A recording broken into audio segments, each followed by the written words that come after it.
and they'll kind of say, oh, the world is against me, all this sucks, right? And they'll do nothing about it. Whereas you, right, you're like, okay, well, how can I turn this into like a positive thing for me, right? And then here you are with this podcast now. So no, that's amazing, man. Thank you. Yeah, and it's led to a lot of positives, like, getting to meet people like you. And a lot of different content creators, which I always say is such a perk of meeting YouTubers I used to be a fan of. Yeah. But with you, like, how has it changed like your life? And like another thing I also want to ask is like, do you ever get recognized like in public? Um, yeah, I do, I guess. I mean, it's not like an everyday thing.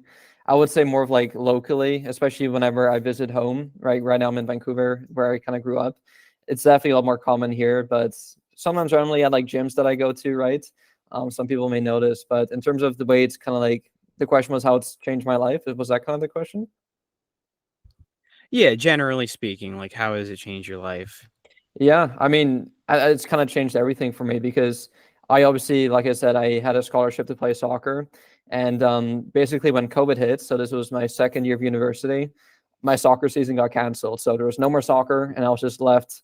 I actually got sent back home. I was doing school online, and the entire reason for me going to school, university in the first place, was to play soccer, right? So when that kind of got taken away from me, I kind of found myself in kind of like this, I would say, depressed kind of rut state, which is super foreign for me because I'm usually always like optimistic, happy, all that stuff. And so when something like that got taken away from me, I kind of felt lost in a way.